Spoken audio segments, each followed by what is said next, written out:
ဆက်လက်ဖတ်ပြမှာကတော့နိုင်စနေရေးသားထားတဲ့ပဇင်းရင်ခွဲဆိုတဲ့ဝိထုတိုလေးကိုဖတ်ပြမှာဖြစ်ပါတယ်။နားဆင်ပေးကြပါခင်ဗျာ။ပဇင်းရင်ခွဲအေးချမ်းတဲ့မြို့လေးတစ်မြို့မှာတဦးကိုတဦးအရန်ချစ်ကြတဲ့ချစ်သူနှစ်ဦးရှိတယ်။သူတို့ဟာအမြဲမခွာတတွဲပဲနေ့တိုင်းပင်လယ်ဘေးကိုသွားပြီးနေထွက်နေဝင်ချိန်ကိုသွားကြည့်ကြတယ်။သူတို့ကမြင်သူတကာအားကြတဲ့ဇုံတွဲလေးပါ။ဒါပေမဲ့တနေ့မှာမတော်တဆကားတိုင်းမှုကြောင့်ကောင်မလေးအပြင်းထန်ထိခိုက်ဒဏ်ရာရပြီးမိမျောသွားခဲ့တယ်။အဲ့ရထဲမှာပဲငြိမ်သက်စွာလဲလောင်းနေရတယ်။နေ့ဘက်ဆိုရင်ကောင်လေးက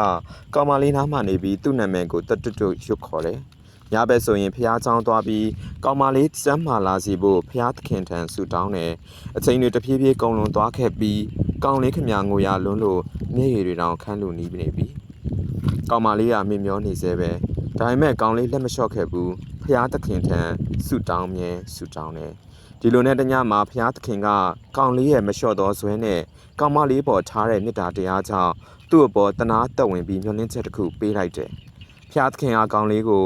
ကောင်မလေးရဲ့အသက်ကိုကိုယ့်ဘဝနဲ့လဲလှယ်နိုင်မလားလို့မေးတယ်ကောင်လေးကကြွေမနေပဲလဲလှယ်နိုင်ကြောင်းချက်ချင်းပြန်ဖြေတယ်ဒါဆိုကောင်းပြီကောင်မလေးအမြန်လိုးလာဖို့အသင်ပဇင်းဘဝနဲ့3နှစ်အတွင်းပြောင်းရမယ်သဘောတူနိုင်လားလို့ဖျားသခင်ကမေးမြန်းတယ်။ကောင်လေးကမဆိုင်မတော့ပဲသဘောတူကြောင်းချက်ချင်းပြန်ဖြေလိုက်တယ်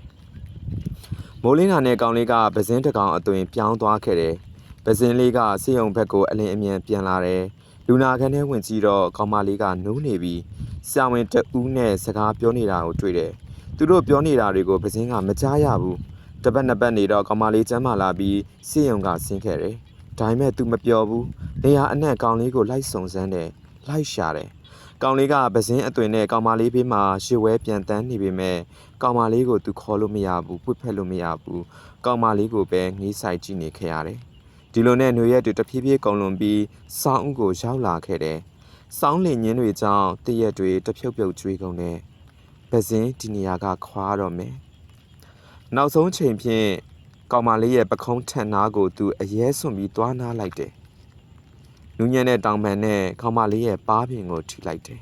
။တင်းငယ်တဲ့ပါဇက်နဲ့ကောင်မလေးရဲ့ပခုံးသားကိုနှမ်းရှိုက်လိုက်တယ်။ကောင်မလေးတတိမထားမိခင်မှာ သူတိတ်ဆိတ်ထပြန်လာခဲ့တယ်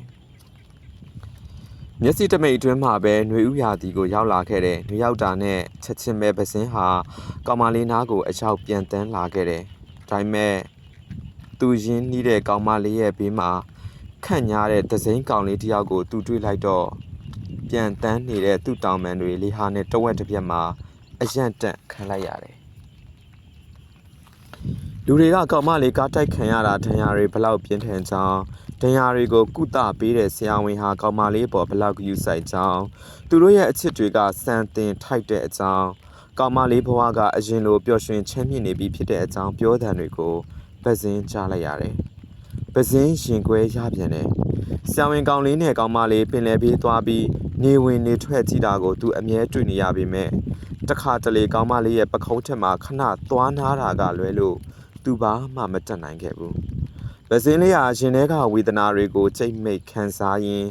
ဒီနေ့ຫນွေဟာခါတိုင်းຫນွေထက်ပိုရှည်လျားနေတယ်လို့ထင်မိတယ်။ကောင်မလေးနားမှာရွှေဝဲပြန်တန်းဖို့လဲသူ့မှာခွန်အားတွေရုပ်လျှော့နေတယ်။ဆရာဝန်ကောင်းလေးနဲ့ကောင်မလေးရဲ့တီတိုးစကားပြောတဲ့နဲ့ရည်တံတွေကသူ့ကိုအသက်ရှူချက်စီတယ်။3နှစ်မြောက်နေရာဒီမှာတော့ပဇင်းဟာကောင်မလေးကိုခဏခဏသွားမကြည့်တော့ဘူး။သူနားနေကြကောင်မလေးရဲ့ပခုံးကိုဆရာဝန်ကောင်လေးကတင်းတင်းကြပ်ကြပ်ပွေဖက်ထားတယ်။သူ့တောင်ပံနဲ့ထိနေကြကောင်မလေးရဲ့ဘားပြင်ဟာလည်းဆရာဝန်ကောင်လေးကတရွတ်တရနှမ်းနေတယ်။ပဇင်းရင်ခွဲတကောင်ကသူတို့ဘေးမှာရွှဲနေတယ်ဆိုတာကိုချစ်တင်းနှောပြီးကြည်နူးနေတဲ့သူတို့နှစ်ယောက်တတိထားမိမှာမဟုတ်ဘူး။ကောင်မလေးကလည်းအတိတ်ဆိုတာကိုလုံးဝတတိမိသွားခဲ့ပြီလေ။သတ်မှတ်ထားတဲ့3နှစ်ဆိုတဲ့အချိန်ကိုရောက်ဖို့တရက်အလိုမှာကောင်မလေးနဲ့ဆရာဝန်ကောင်လေးတို့လက်ထပ်လိုက်ကြတယ်။ဖះเจ้าနဲ့သူပြန်ဝင်ပြီးကောင်မလေးရဲ့ပခုံးထက်မှာနားလိုက်တယ်။ကောင်မလေးနဲ့ဆရာဝန်ကောင်လေးရဲ့ဖះသခင်တန်သစ္စာခံယူနေတဲ့အတန်ကိုသူကြားလိုက်တယ်။ဆရာဝန်ကောင်လေးကကောင်မလေးရဲ့လက်ကိုလက်ထက်လက်ဆွတ်ပေးပြီးနှမ်းလိုက်တာကိုသူငေးကြည့်နေမိတယ်။သူ့ပါးပြင်ငယ်ပေါ်မှာမျက်ရည်တွေစီးကျလာခဲ့တယ်။ဖျားသခင်ကပဇင်းကိုမေးတယ် အသင်နောင်ထရပြီလားမြေတွေကိုတုပ်ရင်းသူပြန်ဖြေတယ်လုံးဝနောင်ထမရပါဘူးမနှက်ပြန်ဆိုလူဘဝအသွင်ပြောင်းလို့ရပြီလို့ဖျားသခင်ကပြောတော့ပဇင်းကခေါင်းခါပြီးပဇင်းအဖြစ်နဲ့ကျွန်တော်တက်တက်လုံးနေပါရစေတော့တချို့ကံတရားကလက်လွတ်ဆုံးရှုံးရဖို့စီရင်လာပြီးသားပါတချို့ဖူးစာကပေါင်းဆက်ဖို့ကံပါမလာခဲ့ဘူးလူတယောက်ကိုချစ်တာရယူပိုင်ဆိုင်မှမဟုတ်ပါဘူးဒါပေမဲ့လူတယောက်ကိုရယူပိုင်ဆိုင်ပြီးရင်တော့ကောင်းကောင်းတန်ဖိုးထားချစ်တတ်ရမယ်တင့်ပခုံးပေါ်မှာရောပစင်းလေးတစ်ကောင်နားခဲ့ဘူးသလား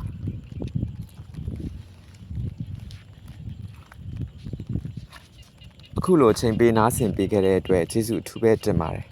အားလုံးပဲဘေးရန်ပေါင်းကင်းစင်ပြီးကိုယ်စိတ်နှဖျားကျန်းမာချမ်းသာကြပါစေ